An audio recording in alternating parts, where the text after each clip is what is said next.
Hello बच्चों, welcome back to my channel. कैसे हैं आप सब लोग।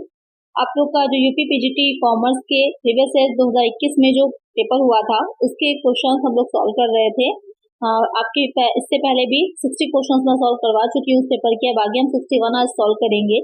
धीरे धीरे हम इसको थोड़े थोड़े क्वेश्चंस लेके सॉल्व करते जाएंगे, जिससे कि आपके सारे प्रैक्टिस सेट भी प्रीवियस ईयर के कंप्लीट हो जाएं और ज्यादा आपको पढ़ना भी ना पड़े। क्योंकि एग्जाम कब होगा, ये तो जनवरी में हो रहा है, संभावना कि एग्जाम हो सकता है, लेकिन कब होगा गॉड नोस, या फिर है आयोग ही जानता है। लेकिन थोड़ी थोड़ी तैयारी करिए। जैसे कि कहते हैं ना, एक बूंद बूंद से सागर भर जाता है, इसी तरह थोड़े थोड़े क्वेश्चन आप तैयार करेंगे तो आपका पूरा सिलेबस भी कंप्लीट हो जाएगा और ज्यादा बर्डन भी नहीं पड़ेगा। इसलिए आपको धीरे धीरे अपनी पढ़ाई जारी रखनी है। तो इसीलिए मैं आप लोग के लिए सारे प्रीवियस सेट लेकर के आ रही हूँ। इसके अलावा आपके प्रैक्टिस सेट अलग से भी मैं लेकर के आऊंगी, जो कि आप लोग के सिलेबस में के अकॉर्डिंग रहेंगे, जिससे कि आपकी तैयारी पूरी कंप्लीट हो जाए। तो आइए वीडियो को शुरू करते हैं। लेकिन शुरू करने से पहले जिन बच्चों ने चैनल को सब्सक्राइब नहीं किया, सब्सक्राइब जरूर से कर लीजिएगा। वीडियो को ज्यादा से ज्यादा शेयर कर दीजिएगा और अच्छी लगेगी वीडियो तो लाइक भी कर दीजिएगा। आइए शुरू करते हैं। संसद अथवा किसी राज्य के विधानमंडल द्वारा पारित विशेष अधिनियम के अंतर्गत समामेलित कंपनी कहलाती है। A company incorporated by a special act of parliament और any state legislature is called सरकारी कंपनी, गवर्नमेंट कंपनी, सार्वजनिक पब्लिक कंपनी, वैधानिक कंपनी, स्टेटरी कंपनी, या फिर पंजीकृत कंपनी, रजिस्टर्ड कंपनी। तो क्वेश्चन यहाँ पे क्या कह रहा है आपसे कि कोई ऐसी कंपनी है जो इनकॉर्पोरेट की गई है, कैसे, एक कोई स्पेशल एक्ट के द्वारा, जो कि पार्लियामेंट में या फिर स्टेट लेजिस्लेचर में पास किया गया था उसके अकॉर्डिंग। क्योंकि वैसे तो कंपनियां जो बनती हैं वो आपकी कंपनीज एक्ट 1956 है, जो अब अमेंडमेंट होकर जो इस टाइम चल रहा है 2013 चल रहा है, उसके अकॉर्डिंग ही रजिस्टर्ड होती हैं, इनकॉर्पोरेट होती हैं। लेकिन अगर किसी विशेष अधिनियम को स्पेशल एक्ट पारित किया गया, जैसे कि जीवन बीमा निगम है, उससे पहले जीवन बीमा अधिनियम पारित किया गया था, जो लाइफ इंश्योरेंस एक्ट पारित किया गया था, उसके बाद आपकी कंपनी बनी थी लाइफ इंश्योरेंस कंपनी। ऐसे ही कुछ स्पेशल एक्ट पारित करके बहुत से ऐसे कॉर्पोरेशन हैं जो बनाए गए हैं, तो वो कंपनीज क्या कहलाती है, उन्हें वैधानिक स्टेटरी कंपनीज बोला जाता है। बहुत इजी क्वेश्चन है लेकिन बहुत इंपॉर्टेंट है। अक्सर बच्चे यहाँ पर गलती कर जाएंगे, तो इसको ध्यान में रखिएगा कि कोई स्पेशल एक्ट के द्वारा अगर बनाई गई है कोई कंपनी तो उसे वैधानिक कंपनी कहा जाता है। सरकारी कंपनी नहीं होगी, वो वैधानिक कंपनी होती है, इसको ध्यान में रखिएगा। सरकारी कंपनियां कौन सी होती हैं? गवर्नमेंट कंपनीज वो होती हैं जिनके वो कंपनियां जिनके जो शेयर्स होते हैं वो 50% से ज्यादा, या फिर कह सकते हैं 51% के करीब जो शेयर्स होते हैं वो गवर्नमेंट के पास होते हैं, या फिर सेंट्रल या फिर स्टेट, या दोनों को मिलाकर भी हो सकते हैं उनके शेयर्स। तो वो कंपनियां सरकारी कंपनियां हैं। अक्सर बच्चे कंफ्यूज होंगे, गवर्नमेंट और स्टेटरी कंपनी में होंगे। तो ये कंपनियां जो होंगी उनकी 51% शेयर उनके पास होना चाहिए। और जो स्टेटरी कंपनी होती है वो किसी स्पेशल एक्ट के द्वारा बनाई जाती है। तो अब आपको क्लियर हो गया होगा दोनों के बीच का डिफरेंस। क्लियर है? क्वेश्चन लिखते हैं। विक्रय मूल्य में वृद्धि होने पर or increase in sale price, सम विच्छेद बिंदु पर कोई फर्क नहीं पड़ता। Doesn't affect break even point, सम विच्छेद बिंदु कम हो जाता है। लोअर ब्रेक इवन पॉइंट, सम विच्छेद बिंदु बढ़ जाता है। रेजेस ब्रेक इवन पॉइंट, या फिर शुद्ध लाभ में कमी हो जाती है। Loss net profit. क्वेश्चन यहाँ पे क्या कह रहा है कि विक्रय मूल्य, अगर सेलिंग प्राइस बढ़ जाएगा तो उसके बढ़ने का क्या इफेक्ट पड़ेगा ब्रेक इवन पॉइंट, जो बीईपी होता है, शॉर्ट में आपको कहते हैं बीईपी, उस पर क्या इफेक्ट पड़ेगा। तो क्या इफेक्ट पड़ता है बीईपी के ऊपर? तो अगर विक्रय मूल्य सेलिंग प्राइस बढ़ जाता है तो वहां पर सम विच्छेद बिंदु क्या हो जाता है, ब्रेक इवन पॉइंट जो होता है वो कम हो जाता है। तो एक आंसर क्या हो जाएगा, ऑप्शन बी हो जाएगा। अब कैसे इफेक्ट पड़ता है? तो बिक्री मूल्य वृद्धि, यदि बिक्री मूल्य वृद्धि होगी तो वहां पर जो पीवी रेशियो हम निकालते हैं, ये जो पीवी रेशियो हम लोग निकालते हैं, कैसे निकाला जाता है ये पीवी रेशियो? पीवी रेशियो निकालने का फॉर्मूला आपका हो जाता है C/S इंटू 100। कंट्रीब्यूशन होता है अपॉन में सेल्स हो जाएगी इंटू 100 हो जाता है। तो वहां पर क्या रहेगा, विक्रय मूल्य आपका सेलिंग प्राइस बढ़ गया तो सेल्स बढ़ जाती है, तो वहां पर क्या है, कंट्रीब्यूशन क्या हो जाएगा, वो भी आपका कंट्रीब्यूशन में भी डिफरेंस आएगा। तो वहां पर पीवी रेशियो में क्या होगा, वृद्धि हो जाएगी, और जिससे कि आपकी जो लागत वसूलने की दर होती है वो भी बढ़ जाती है, यानी कि क्या होगा, बीच का प्रॉफिट बढ़ जाएगा। तो ब्रेक इवन पॉइंट में गिरावट आ जाएगी, बीईपी जो होता है वो घट जाता है। क्योंकि बीईपी के ऊपर जितना भी आपकी सेल हो रही है वो सब क्या होता है, प्रॉफिट की तरफ इंडिकेट करती है, प्रॉफिट बढ़ता जाता है। यानी कि आप जो मार्जिन ऑफ सेफ्टी जिसे बोलते हैं MOS जो होता है वो क्या होता है, सेल्स माइनस बीपी तो होता है, यही फॉर्मूला होता है, सेल्स माइनस बीईपी। तो जब भी आपकी बीईपी सेल्स बढ़ेगी, जब भी सेल्स इंक्रीज होगी तो बीईपी क्या हो जाएगा, ऑटोमेटिक कम होता चला जाएगा। तो एक आंसर क्या हो जाएगा, ऑप्शन बी हो जाएगा। तो सारे क्वेश्चन थोड़े से ट्रिकी होते हैं, बस आपको कॉन्सेप्ट पता होना चाहिए, तभी आप इसको सॉल्व कर पाएंगे। चलिए नेक्स्ट क्वेश्चन लेते हैं। 1 मार्च 2018 को प्रारंभ किए गए व्यापार की आय का कर निर्धारण जिस कर निर्धारण वर्ष में होगा वह है। Income from business Commons on 1 March 2018 will be assessed in the assessment year 1718, 1819, 1920, 2021। Question क्या कह रहा है, 1 मार्च 2018 को प्रारंभ हुआ था, जो प्रारंभ हुआ है बिजनेस, उसकी जो आय है उसका कर निर्धारण वर्ष कौन सा होगा। तो आपको ये पता है कि जिस वर्ष में आय कमाई जाती है, अर्न की जाती है, उसका अगला वाला वर्ष जो होता है, यानी कि उसके बाद आने वाला जो नेक्स्ट ईयर होता है वही हो जाता है हमारा कर निर्धारण वर्ष। तो यहाँ पर 1 मार्च 2018 डेट पर ध्यान दीजिएगा, क्योंकि जो वर्ष होता है आपके जो फाइनेंशियल ईयर होता है वो कैसे चलता है, 1 मार्च 2018 है तो 31 मार्च 2018 को ये फाइनेंशियल ईयर क्या हो जाएगा, समाप्त हो जाएगा। तो इसका जो कर निर्धारण वर्ष होगा वो आपका 1 अप्रैल 2018 से 31 मार्च 2019 हो जाएगा। तो करेक्ट आंसर क्या हो जाएगा, ऑप्शन बी हो जाएगा, क्योंकि 31 मार्च को समाप्त हो गया तो नया जो फाइनेंशियल ईयर बना, जो नया एफआई कहिए या फिर आप इसको असेसमेंट ईयर कहिए, सबसे बेस्ट ऑप्शन है असेसमेंट ईयर, जो नया बना इसका वो हो जाएगा 1 अप्रैल से कहाँ तक हो जाएगा, नेक्स्ट आगे 31 मार्च 2019, ये हो जाएगा आपका आगे का असेसमेंट ईयर। ये हो जाएगा प्रीवियस ईयर, ये हो जाएगा 31 मार्च 2018 वाला प्रीवियस ईयर हो जाएगा, जो कि आपका 1 अप्रैल 2017 से 31 मार्च 2018 तक रहेगा। और ये जो नया असेसमेंट ईयर होगा वो 1 अप्रैल 2018 से 31 मार्च 2019 तक रहेगा। तो ये करेक्ट आंसर हो जाएगा 2018-19। करेक्ट आंसर है ऑप्शन बी। इस सारे क्वेश्चंस को भी ध्यान में रखिएगा, बहुत सिंपल से बहुत इजी से क्वेश्चंस होते हैं, लेकिन एग्जाम में कंफ्यूज कर जाते हैं। तो नेक्स्ट क्वेश्चन है, क्योंकि यहाँ पर जो डेट थी इन्होंने 1 मार्च से दे दी थी, तो बच्चे यहीं पर कंफ्यूज हो जाएंगे, पूरा साल ले लेंगे तो वहाँ पर गलत हो जाएगा। तो नेक्स्ट क्वेश्चन है, भारत में प्राप्त या प्राप्त समझी जाने वाली आय कर योग्य होगी। Income received in India are deemed to be received in India shall be taxable for. सभी करदाताओं के लिए ऑल एसएससी, निवासी के लिए रेजिडेंट, असाधारण निवासी के लिए नॉट, ऑर्डिनरी रेजिडेंट, अनिवासी के लिए नॉन रेजिडेंट। क्वेश्चन क्या कह रहा है, भारत में प्राप्त हुई हो या फिर प्राप्त समझी जाने वाली आय जो होगी वो किसके लिए कर योग्य होगी, तो आपकी सभी करदाताओं के लिए कर योग्य होती है, क्योंकि भारत में मिली सभी प्रकार की जो इनकम होती है, कुछ जो अपवाद हैं यानी कि जो फास्ट वाली इनकम्स होती हैं या फिर जो टैक्सेबल नहीं है, एग्जम्प्टेड है, उनको छोड़कर जितनी भी इनकम्स होती हैं वो सब भारत में टैक्सेबल होंगी अगर वो भारत में प्राप्त हुई हो या प्राप्त हुई समझी जाती है, तो सभी करदाताओं के लिए वो टैक्सेबल होती हैं। एक आंसर हो जाएगा ऑप्शन ए। चलिए नेक्स्ट क्वेश्चन लेते हैं, प्रत्यक्ष रूप से एक पर्यवेक्षक का निर्देश मानने वाले अधीनस्थों की संख्या कहलाती है। Number of subordinates that report directly to a single supervisor is called. व्यवसाय का विस्तार, स्पैन ऑफ बिजनेस, नियंत्रण का विस्तार, स्पैन ऑफ कंट्रोल, संगठन का विस्तार, स्पैन ऑफ ऑर्गेनाइजेशन, गतिविधि का विस्तार, स्पैन ऑफ एक्टिविटी। बहुत ही अच्छा क्वेश्चन है।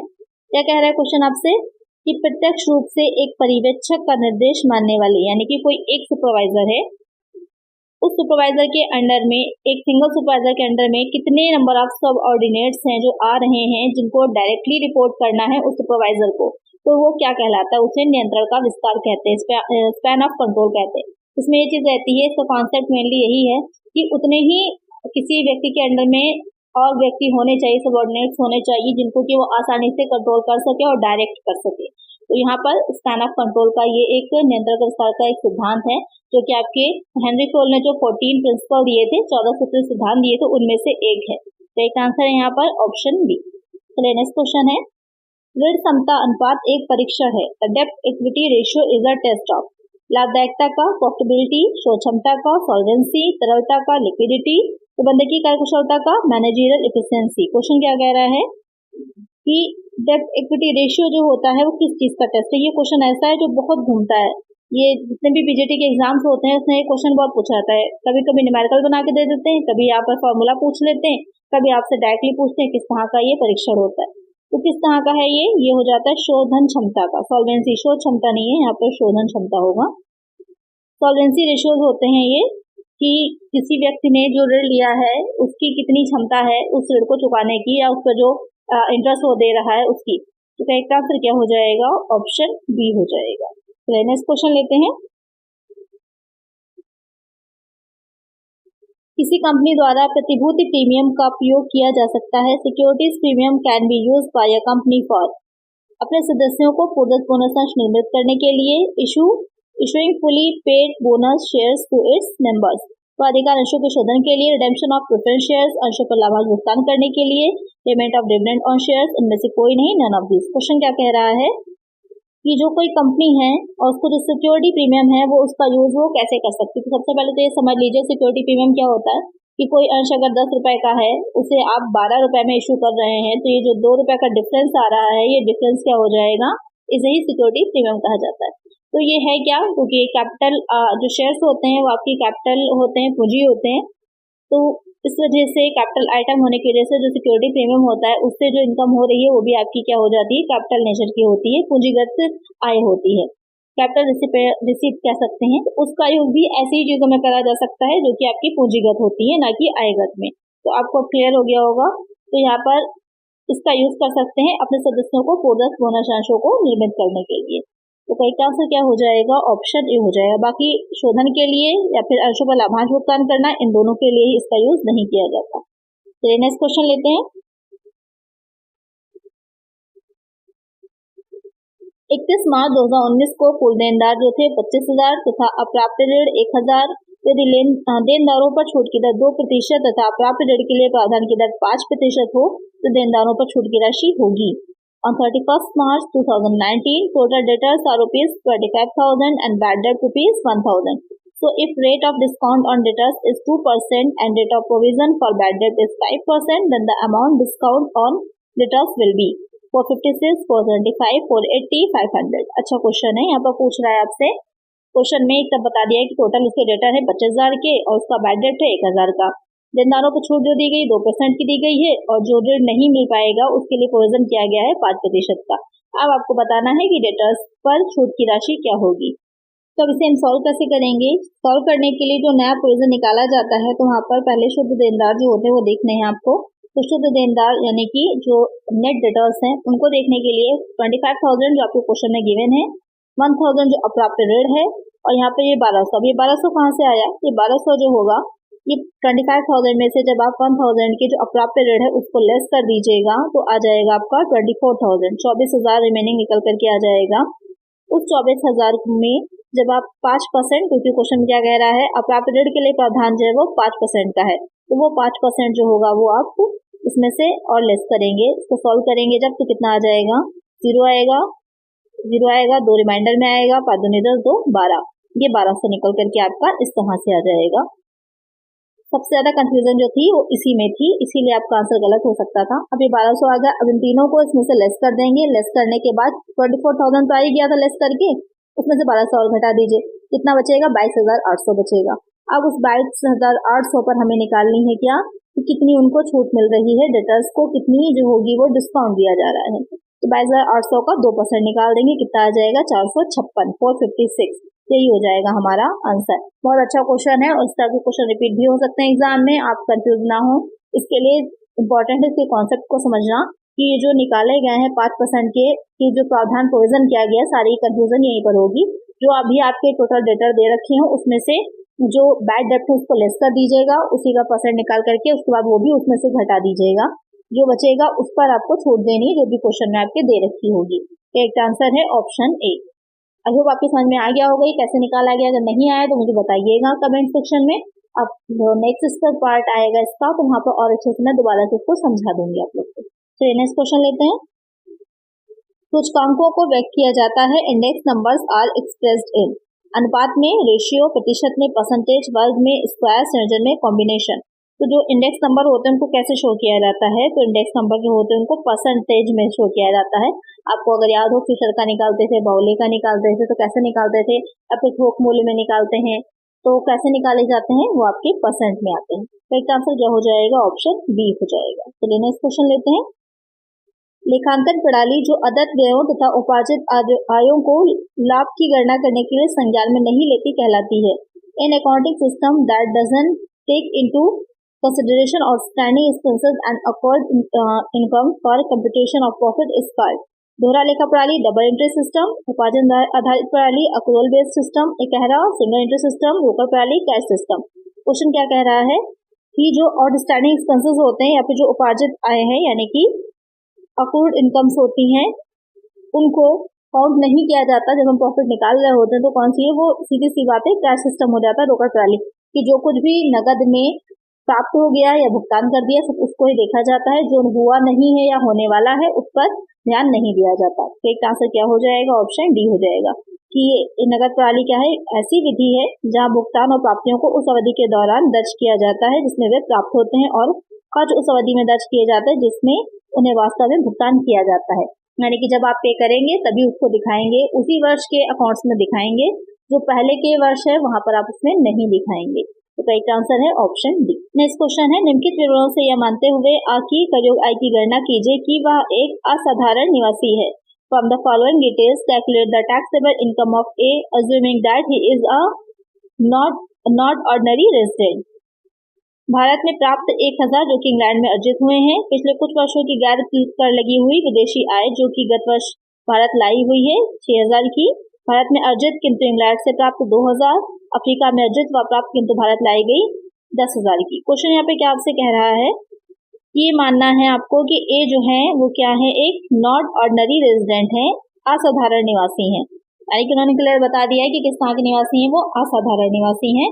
तो असाधारण निवासी जो होता है उसकी इनकम में वही चीजें शामिल की जाती हैं जो कि भारत में अर्जित या फिर अर्जित की भी मानी जाती हैं। तो यहाँ पर इसको सॉल्व करेंगे जब हम, तो कौन कौन सी चीजें जो होंगी हम ऐड करेंगे, उसके बाद ऐड करने के बाद आपका आंसर निकल करके इसमें से आएगा कि 19,000, 12,000, 9,000 या फिर टोटल इनकम उसकी कितनी बनी 3,000 की। तो यहाँ पर कैसे इसको सॉल्व करेंगे, कौन कौन से पॉइंट है आइए देखते हैं पॉइंट वाइज। पहला point received ₹1,000 in India which accrued in England, उसे रिसीव हुए हैं 1000 इंडिया में जो कि उसने इंग्लैंड में उपार्जित हुए थे या फिर इंग्लैंड में जो अर्जित हुई थी लेकिन उसने प्राप्त भारत में ही करी है।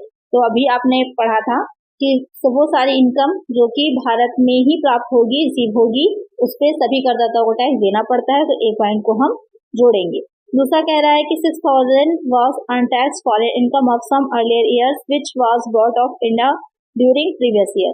यानी कि ये क्वेश्चन क्या कह रहा है, फॉरेन इनकम है सम अर्लियर ईयर्स की, यानी कि गत वर्ष से पिछले वर्षों की आय है, यानी कि भूतकाल की हो गई, पास्ट की हो गई, तो आपको पता है उसको शामिल नहीं किया जाता तो उसको हम ऐड नहीं करेंगे। तीसरा point 2,000 earn in India but received in England, 2000 जो थे वो भारत में ही उसने कमाए हैं लेकिन उसे मिले कहाँ हैं, वो इंग्लैंड में मिले हैं। तो इसको हम ऐड करेंगे क्योंकि उसने इंडिया में ही उसे कमाया था, अर्जित किया था। और आपने अभी पढ़ा था कि इंडिया में उसे प्राप्त हुई है या फिर अर्जित हुई हैं, दोनों को ही शामिल करना है। फिर 10,000 earn and received in Africa but brought to India, 10,000 उसने अर्न और रिसीव दोनों ही अफ्रीका में किए हैं लेकिन बाद में वो भारत लाया। तो बाद में वो क्या लाया से मतलब नहीं होता, उसने अर्जित की हो या फिर भारत में प्राप्त की हो, तो ये दोनों ही काम उसने इंडिया में नहीं किए, तो इसको भी हम नहीं ऐड करें। तो हम क्या ऐड करेंगे, 1000 और ये 2000 दोनों को ऐड करिए, कितना हो जाएगा 1000 प्लस 2000 क्या हो जाएगा इज इक्वल टू 3000। तो एक आंसर क्या हो जाएगा, ऑप्शन डी हो जाएगा। बहुत ही सिंपल साइज का क्वेश्चन है, बस आपको पता होना चाहिए कि कैसे उसको हमें कौन कौन से पॉइंट्स होते हैं, कौन कौन से उसके रूल्स होते हैं। इनकम टैक्स पूरी की पूरी आपकी रूल्स पर डिपेंड करती है। आपको अच्छे से रूल्स याद होंगे, आप इतना ही आसानी से आंसर निकाल पाएंगे। एक आंसर हो जाएगा ऑप्शन डी। चलिए नेक्स्ट क्वेश्चन लेते हैं। लेखांकन की उपार्जन प्रणाली इस नाम से भी जानी जाती है। Accrual system of accounting is also known as रोकड़ प्रणाली, कैश सिस्टम, व्यापारिक प्रणाली, मर्केंटाइल सिस्टम, प्राप्ति प्रणाली, रिसिप्ट सिस्टम, सरकारी प्रणाली, गवर्नमेंट सिस्टम। क्वेश्चन क्या कह रहा है कि जो उपार्जन प्रणाली होती है उसे और किस नाम से जाना जाता है, तो उसे व्यापारिक प्रणाली के भी नाम से जाना जाता है। करेक्ट आंसर क्या हो जाएगा, ऑप्शन बी हो जाएगा। इसमें होता क्या है कि जहां लेन देन को तब मान्यता दी जाती है जब वे होते हैं तभी उनको दर्ज किया जाता है या फिर दिखाया जाता है। एक आंसर है ऑप्शन बी। जो कैश सिस्टम था उसमें जो कुछ भी आप उस ईयर में प्राप्त हो रहा है या भुगतान कर उनको ही दिखाया जाता है। इसमें क्या होता है कि जैसे ही लेन देन होता है, जब भी कोई भी ट्रांजेक्शन होगा जिस ईयर में उसी ईयर में उसको मान लिया जाता है। तो ये दोनों में डिफरेंस रहता है। यानी यहाँ पर ये रहता है कि आप एक्चुअल में पे कर चुके हैं, उसमें है कि उपार्जन हो गया हो तो अभी काफी होगा। तो यहाँ पर आउटस्टैंडिंग प्रीपेड दोनों ही शामिल हो जाएंगे। तो ये नेक्स्ट क्वेश्चन है, किसी समस्या का समाधान करने के लिए वैकल्पिक उपायों में से किसी एक उपाय का चयन करने को कहा जाता है। The process of selecting a course of action out of alternative courses to solve a problem is known as नियोजन, planning, directing, decision making, controlling. Question क्या कह रहा है, कोई प्रॉब्लम है उसको आपको सॉल्व करना है, तो वहां पर सॉल्व करने के लिए आपके पास बहुत से क्या है ऑप्शंस हैं, तो उन ऑप्शंस में से जो बेस्ट ऑप्शन है आपने उसको चूज कर लिया, तो उसे क्या कहते हैं, उसे निर्णय कहा जाता है। ये ऑप्शन आपके इंग्लिश में थोड़ा सा ऊपर नीचे हो गए हैं, ये डायरेक्टिंग आपका यहाँ पर होगा क्योंकि निर्देशन को डायरेक्टिंग कहते हैं, और जो डिसीजन मेकिंग है वो आपका बी ऑप्शन में दे रखा है, तो उसको क्या कहा जाता है, उसको डिसीजन मेकिंग कहा जाता है कि जो आप पूरी प्रोसेस कर रहे हैं कि कोई प्रॉब्लम है आप उसको सॉल्व करना चाह रहे हैं, तो देख रहे हैं कि आपके पास क्या ऑप्शंस हैं, उन ऑप्शंस में से बेस्ट ऑप्शन कौन सा रहेगा उसी को चुनना, वो पूरा प्रोसेस क्या कहलाती है, निर्णय कहलाती है, डिसीजन मेकिंग कहलाती है। तो एक आंसर क्या हो जाएगा, ऑप्शन बी हो जाएगा। तो नेक्स्ट क्वेश्चन लेते हैं, कार्यात्मक संगठन का प्रमुख लाभ है the main advantage of functional organization is विशेषज्ञता, स्पेशलाइजेशन, समन्वय, कोऑर्डिनेशन, सेपरेशन, कम्युनिकेशन, सरलीकरण, सिंप्लीफिकेशन। क्वेश्चन क्या कह रहा है कि जो फंक्शनल ऑर्गेनाइजेशन होती है उसका मेन एडवांटेज क्या है, उसका जो मेन एडवांटेज होता है वो हो जाता है उसकी विशेषज्ञता, स्पेशलाइजेशन। कि कार्यात्मक संगठन में क्या रहता है कि उच्च स्तर की विशेषज्ञता हमें प्राप्त होती है, कर्मचारियों के विशेषज्ञ बनना संभव होता है, कर्मचारियों को काम करने के कौशल की प्रभावी ढंग से सुधारा जा सकता है। इसमें क्या रहता है कि जो व्यक्ति जो काम अच्छे ढंग से कर सकता है वो काम ही वो व्यक्ति करता है, तो वहाँ पर इस वजह से क्या होता है कि उसे उस काम में विशेषज्ञता प्राप्त हो जाती है, तो इस वजह से फंक्शनल ऑर्गेनाइजेशन का एक क्या है एडवांटेज है। एक आंसर है ऑप्शन ए। तो नेक्स्ट क्वेश्चन है, निम्नलिखित में से किसे कृषि आय में सम्मिलित नहीं किया जाता, which of the following is not included in agricultural income. तो आपको बताना है कि इसमें से कौन सी इनकम है जो कि एग्रीकल्चर इनकम नहीं है। पुष्प उगाने से आए इनकम फ्रॉम ग्रोइंग फ्लावर्स, कृषि भूमि पर कृषि कार्य का किराया, rent of agriculture land for agriculture work, खड़ी फसल को खरीदने पर होने वाली आय, income from purchasing of standing crop, कृषि कार्य से आए इनकम फ्रॉम एग्रीकल्चर वर्क। कौन सी नहीं है आपको ये बताना है, कौन सी नहीं है। पुष्प उगाने से आय भी होगी, कृषि भूमि पर कृषि कार्य करने का किराया भी है, लेकिन जो खड़ी फसल होती है यानी कि जो स्टैंडिंग क्रॉप है उसको अगर आप परचेज कर रहे हैं उससे जो इनकम होगी वो इनकम जो होती है वो आपकी कृषि आय नहीं कहलाती। एक आंसर क्या हो जाएगा, ऑप्शन सी हो जाएगा। तो कृषि आय में क्या होता है, सभी भूमि उत्पाद जैसे अनाज, फल, वाणिज्यिक फसल आदि शामिल हैं। इसमें मुर्गी पालन, पशुधन के प्रजनन, डेयरी फार्मिंग, खड़ी फसल की बिक्री या खरीद आदि के लिए भूमि के टुकड़े का उपयोग शामिल नहीं होता। यानी इस किसी भी काम के लिए अगर आपने यूज किया है एग्रीकल्चर लैंड को तो उससे जो इनकम है वो एग्रीकल्चर इनकम नहीं कहलाएगी। एक आंसर हो जाएगा ऑप्शन सी। चलिए नेक्स्ट क्वेश्चन लेते हैं। बहुत ही अच्छे क्वेश्चन आए थे आपके प्रीवियस एग्जाम में, अगर आप लोग अपेयर रहे हों, आप लोगों ने अगर दिया हो तो आपने देखा होगा कि बहुत अच्छे क्वेश्चन आए थे, तो उसी के अकॉर्डिंग आपको तैयारी करनी। बहुत ही ज्यादा डिफिकल्ट नहीं आए हैं लेकिन उन्होंने सिलेबस पूरा कवर कर लिया है, तो बच्चे वहीं पर कंफ्यूज हो गए कि अगर आपने कुछ भी अपना सिलेबस का छोड़ दिया है, नहीं पढ़ा है, तो इस वजह से आपका पेपर में उस क्वेश्चन जो होंगे वो छूट जाएंगे। तो पूरा सिलेबस आपको कवर करना है, टाइम भी मिला है, अच्छा खासा टाइम मिला है, तो उसे आप कवर कर लीजिए। तो नेक्स्ट क्वेश्चन है, भारत में जनगणना कराने का उत्तरदायित्व है the responsibility to conduct census in India lies with Bharat सरकार के गृह मंत्रालय पर, ministry of home affairs government of India, Bharat सरकार के वित्त मंत्रालय पर, ministry of finance government of India, Bharat सरकार के श्रम नियोजन मंत्रालय पर, ministry of labour and employment government of India, Bharat सरकार के युवा मामलों में खेलकूद मंत्रालय पर, ministry of youth affairs and sports government of India. बहुत ही सिंपल सा क्वेश्चन है कि जो जनगणना कराई जाती है तो वो जनगणना कौन कराता है, तो वो जनगणना जो होती है भारत सरकार के गृह मंत्रालय, ministry of home affairs government of India के द्वारा ही कराई जाती है।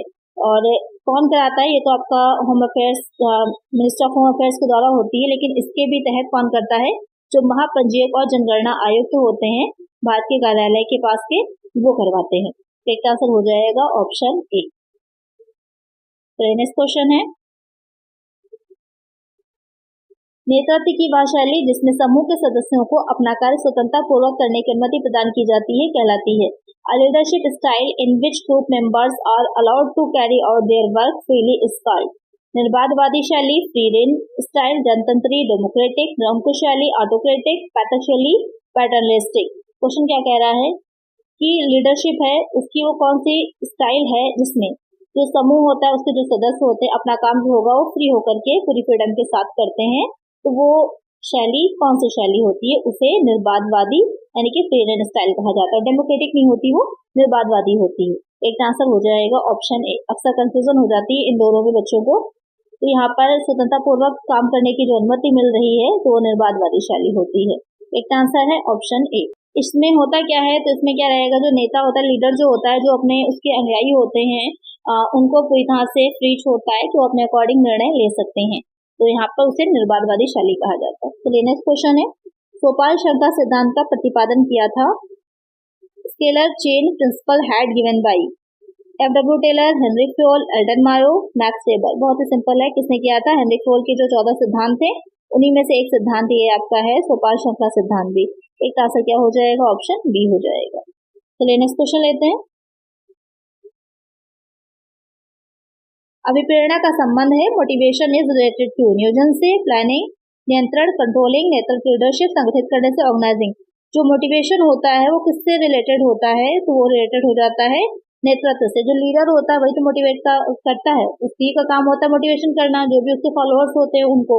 और किसी भी स्तर पे इतना ज्यादा मोटिवेशन नहीं मिलता जितना कि आपको इस नेतृत्व स्तर पे मिलता है। एक आंसर क्या हो जाएगा, ऑप्शन सी हो जाएगा। तो नेक्स्ट क्वेश्चन है, कार्ल पियर्सन का सहसंबंध गुणांक ज्ञात किया जा सकता है। The Karl Pearson coefficient of correlation can be computed between दो चरों के मध्य, टू वेरिएबल्स, दो गुणों के मध्य, टू एट्रीब्यूट्स, दो संख्याओं के मध्य, टू नंबर्स, दो मान्यताओं के मध्य, टू अजम्पशंस। जो कार्ल पियर्सन का सहसंबंध गुणांक है वो किसके बीच ज्ञात किया जाता है। यहाँ पर बहुत ही अच्छा सा क्वेश्चन है, कंफ्यूज कर दिया है सिर्फ आपको। ये चरों के मध्य है, गुणों के, संख्याओं के, मान्यताओं के, किसके मध्य होता है, तो वो दो चरों के मध्य होता है, टू वेरिएबल्स के मध्य होता है। एक आंसर क्या हो जाएगा, ऑप्शन ए हो जाएगा। तो आज की वीडियो में इतना ही। अगर वीडियो अच्छी लगी होगी आपको, क्वेश्चन अच्छे लगे होंगे इसके, जो अभी आपके 80 तक हो गए हैं, आगे अच्छे से समझ लिए होंगे आपने। इसके बाद जो इसका पार्ट आएगा उसमें हम 81 क्वेश्चन को सॉल्व करेंगे। इसलिए मैं आप लोग के कम क्वेश्चन ले रही हूँ, जिससे कि धीरे धीरे आप लोग की तैयारी होती रहे। तो वीडियोस जो भी आ रही हैं उनको जरूर से देख लीजिएगा, आपको आइडिया भी नहीं लगेगा कि जब ये सारे आपके प्रैक्टिस सेट कंप्लीट हो जाएंगे तो कैसे आपके सारे प्रीवियस ईयर सॉल्व हो गए। तो आज की वीडियो में इतना ही। वीडियो अच्छी लगी हो लाइक कर दीजिए, चैनल पर नया सब्सक्राइब कर लीजिए और फ्रेंड्स वीडियो को शेयर कर दीजिएगा। मिलते हैं नेक्स्ट वीडियो में। Thank you.